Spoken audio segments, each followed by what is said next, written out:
Friends, आज हमने next exercise discuss करनी है, एक्सरसाइज 3.2 चैप्टर नंबर 3 की। आपके साथ मैंने सबसे पहले जब ये चैप्टर स्टार्ट किया था इसके कुछ फार्मूलाज डिस्कस किए थे इंटीग्रेशन के, कि आपके पास इंटीग्रेशन में पावर रूल क्या होता है, प्रोडक्ट रूल आपके पास डेरिवेटिव में था, उसका आपको डिफाइन करके दिखाया था इंटीग्रेशन में आप कैसे सॉल्व कर सकते हो। आपको बताया था कि डेरिवेटिव और इंटीग्रेशन जो है वो एक दूसरे के इन्वर्स होते हैं, तो उसके रिस्पेक्ट से मैंने आपसे 20 फार्मूलाज डिस्कस किए थे। आज के लेक्चर में हमने वही वाले फार्मूलाज यहाँ पे यूज़ करने हैं। सबसे पहले देखें क्वेश्चन नंबर 1। क्वेश्चन नंबर 1 के अंदर कहा हुआ है evaluate the following indefinite integrals. आपने ये जितने भी सारे इनडेफिनेट इंटेग्रल्स दिए इनको सॉल्व करना है। अब सबसे पहला क्वेश्चन ये होना चाहिए, what is indefinite integrals. Indefinite का वर्ड यहाँ पे क्यों यूज़ किया हुआ है।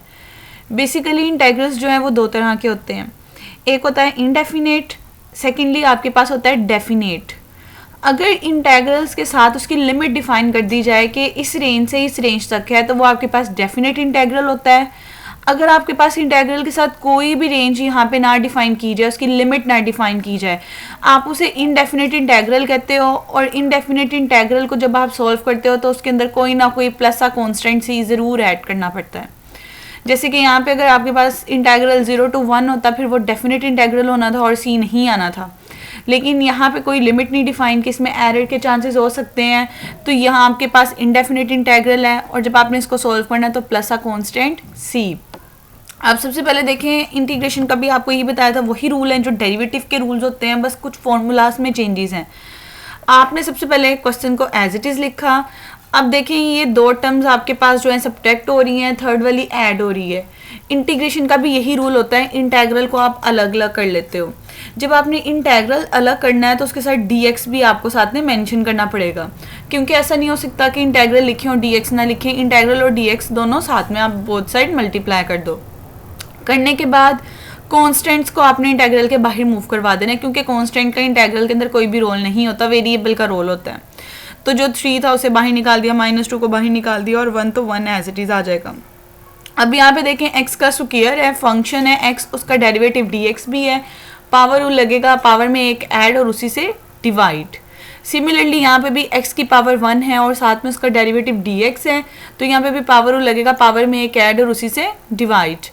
और जब भी कभी 1 आ रहा हो और 1 की इंटीग्रेशन लेनी हो तो जो वेरिएबल इन्वॉल्व हो रहा होता है वो वाला वेरिएबल उसके इंटेग्रल का आंसर आ जाता है, प्लस का कॉन्स्टेंट c। तो 1 यहाँ पे dx के रिस्पेक्ट से तो इसकी इंटीग्रेशन x आ जाएगी, प्लस का कॉन्स्टेंट c। थोड़ी सिंप्लीफिकेशन कर लेंगे, 3 3 से कैंसिल, 2 2 से कैंसिल, तो आफ्टर द सिंप्लीफिकेशन ये आपका आंसर आ जाएगा।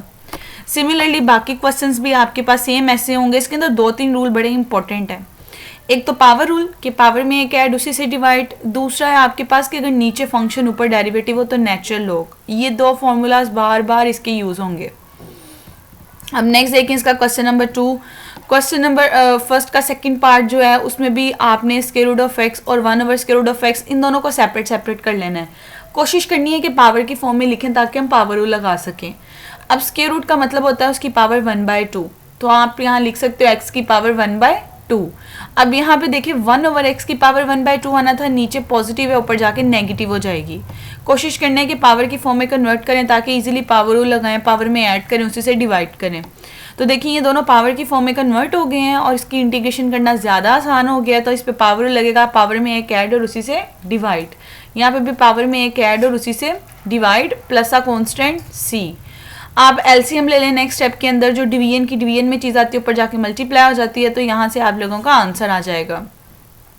सिमिलरली क्वेश्चन नंबर 1 का थर्ड पार्ट है, वहाँ पे भी एक फंक्शन है। आप सबसे पहले उसको थोड़ा सा सिंप्लीफाई करें। पहले तो आप x को यहाँ पे देखें, x इंटू एक्स की पावर स्क्वायर रूट है, यहाँ पे स्क्वायर रूट को आप 1/2 लिख सकते हो, +1।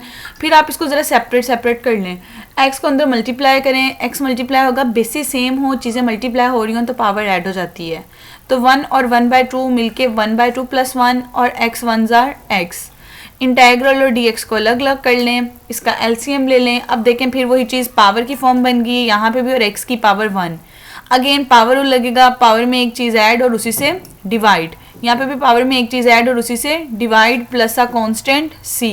थोड़ा सिंप्लीफाई करेंगे, एलसीएम लेंगे, डिवीजन की डिवीजन में जो चीज़ हो वो ऊपर चले जाती है, तो आपके पास ये सॉल्व हो जाएगा। सिमिलरली आपने बाकी भी सारा यही काम करना है, लेकिन एक चीज़ का ख्याल रखना है, ये थे सिंपल फंक्शन जहाँ पावर रूल लगता रहा है। अगर फंक्शन के अंदर x की जगह कोई और फंक्शन आ रहा हो कि कोई कांस्टेंट मल्टीप्लाई या ऐड हो रहा हो, तो वहाँ पे आपको उसके अंदर वाली चीज़ का डेरिवेटिव भी साथ देना ज़रूरी होगा। जैसे देखिए यहाँ पे सिंपल x था, तो x का डेरिवेटिव dx होता है आपके पास 1 इंटू डी एक्स, तो वो डिफरेंशियल आ रहा था, आपने पावर रूल लगा लिया। लेकिन अगर x की जगह कोई फंक्शन 2x प्लस 3 आ रहा है, तो पावर रूल लगाने के लिए फंक्शन के साथ उसका डेरिवेटिव होना ज़रूरी है। जब तक उसका डेरिवेटिव नहीं होगा आप उसको सोल्व नहीं कर सकते। जैसे कि देखें 2x प्लस 3 की पावर 1/2, पावर रूल लगाने के लिए अंदर वाली चीज़ का डेरिवेटिव होना चाहिए। अगर आप अंदर वाली चीज़ का डेरिवेटिव देखें तो 2 इंटू एक्स का डेरिवेटिव 2 होगा, x का डेरिवेटिव 1 और 3 का डेरिवेटिव 0, यानी कि इसके साथ 2 लाजमी होना ज़रूरी था, 2 नहीं आ रहा, तो पहले अंदर वाली चीज़ का डेरिवेटिव साथ होना ज़रूरी है, फिर इंटीग्रेशन अप्लाई कर सकते हैं। अब आपको 2 अंदर चाहिए था, जो चीज़ चाहिए उसे मल्टीप्लाई भी कर देना है और डिवाइड भी। जो चीज़ नहीं चाहिए डिवाइड वाली वो बाहर कर लेंगे, मल्टीप्लाई वाली जो अंदर चाहिए वो अंदर कर लेंगे। तो यहाँ से फंक्शन के साथ उसका डेरिवेटिव आ जाएगा, तो यहाँ पावर आ रही हो तो इंटीग्रेशन में आप लोग पावर रूल लगा सकते हो।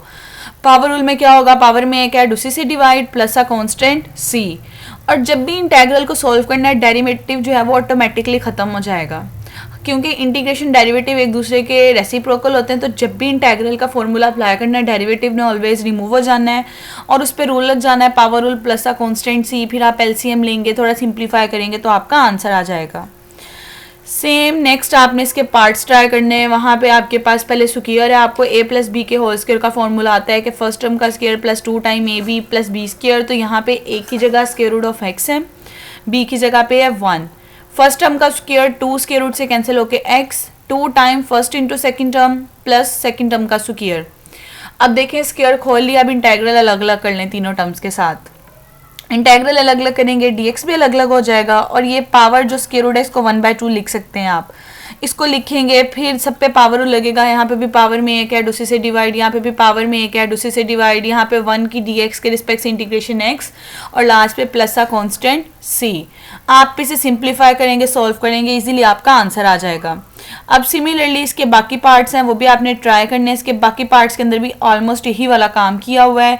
तो आज मैंने आपके साथ क्वेश्चन नंबर 1 के पहले 5 पार्ट्स डिस्कस किए हैं। पहले 5 पार्ट्स देखें, अगर किसी भी स्टूडेंट को कोई प्रॉब्लम है तो वो कमेंट सेक्शन में मुझसे पूछ लें, फिर मैं आपके साथ ये डिस्कस कर लूँगी।